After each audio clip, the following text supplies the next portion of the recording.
Assalamualaikum warahmatullahi wabarakatuh.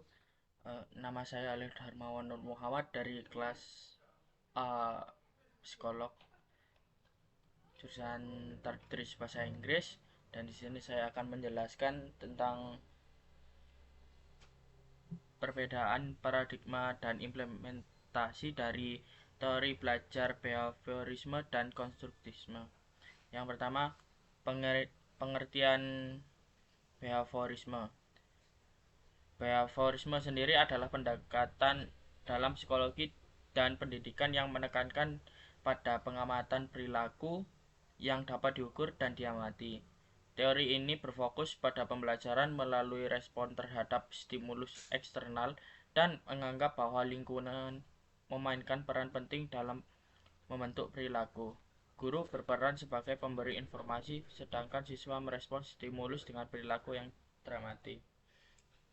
Dan yang kedua adalah konstruktivisme. Konstruktivisme itu adalah pendekatan pembelajaran yang menekankan peran aktif siswa dalam membangun pengetahuannya sendiri. Teori ini meyakini bahwa pembelajaran melibatkan konstruksi pengetahuan oleh individu berdasarkan pengalaman dan interpretasi pribadi. Guru berperan sebagai fasilitator, menciptakan lingkungan di mana siswa dapat menyusun pengetahuan siswa melalui diskusi, eksplorasi, dan refleksi. Singkatnya, behaviorisme itu menekankan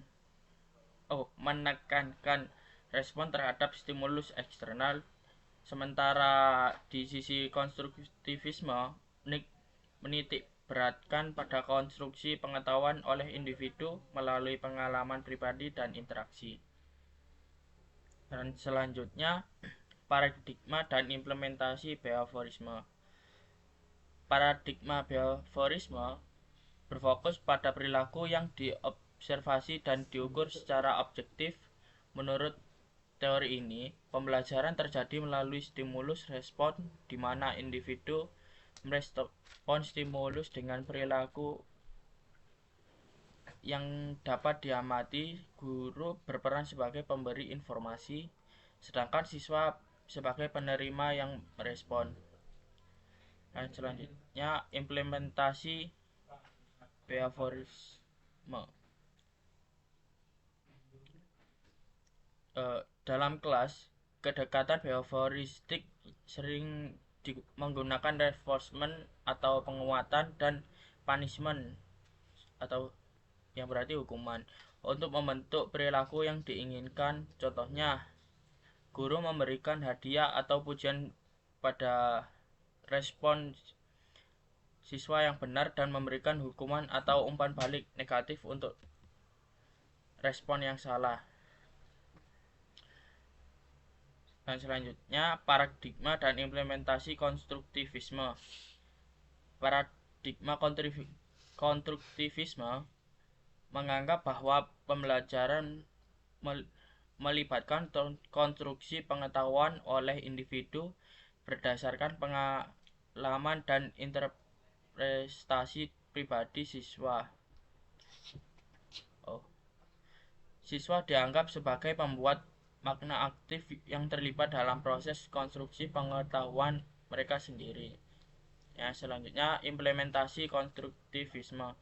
Dalam kontra konstruktif, pendekatan guru lebih bersifat fasilitatif. Mereka menciptakan lingkungan di mana siswa dapat menyusun pengetahuan mereka melalui diskusi, proyek, atau penugasan yang mendorong refleks dan pemecahan masalah. Dan selanjutnya, perbedaan utama. Fokus pembelajaran. Behaviorisme fokus pada hasil observasi perilaku yang terukur melalui respon terhadap stimulus eksternal. Konstruktivisme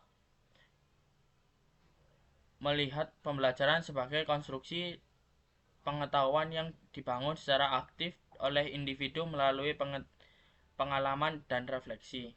Yang selanjutnya, yang kedua, peran siswa. Behaviorisme, siswa berperan sebagai penerima informasi yang harus merespon stimulus guru. Dan selanjutnya, konstruktivisme. Siswa berperan sebagai pembuat makna aktif yang terlibat dalam konstruksi pengetahuan mereka sendiri. Dan yang ketiga, peran guru. Behaviorisme ini bahwa guru berperan sebagai pemberi informasi dan kontrol stimulus untuk membentuk perilaku. Sedangkan untuk konstruktivisme, guru berperan sebagai fasilitator yang membantu siswa menjelajahi dan memahami konsep. Dan yang keempat, fokus pembelajaran. Behaviorisme meyakini bahwa fokus pada hasil observasi perilaku yang terukur, sedangkan konstruktivisme fokus pada proses konstruksi pengetahuan dan pemahaman. Dan yang kelima, sumber pengetahuan. Behaviorisme meyakini bahwa pengetahuan diterima dan dari sumber eksternal seperti guru atau buku teks. Sedangkan konstruktivisme meyakini bahwa sumber pengetahuan berasal dari pengalaman pribadi dan konstruksi aktif siswa. Selanjutnya, metode pengajaran. Behaviorisme sendiri menggunakan reinforcement atau punishment untuk membentuk perilaku para siswa. Sedangkan konstruktivisme lebih menggunakan pendekatan fasilitatif seperti diskusi dan proyek untuk memfasilitasi pengetahuan. Dan yang ketujuh, evaluasi pembelajaran. Behaviorisme penilaian behaviorisme sendiri berfokus pada perilaku terukur yang dapat diamati. Sedangkan konstruktivisme melibatkan pemahaman konsep, pemecah masalah, dan konstruksi pengetahuan. Dan yang terakhir, 8, penerimaan informasi. Di sisi behaviorisme, siswa bersifat pasif dan menerima informasi dari guru. Sedangkan konstruktivisme, mereka bersifat aktif dan mengonstruksi pengetahuan melalui interaksi pengalaman.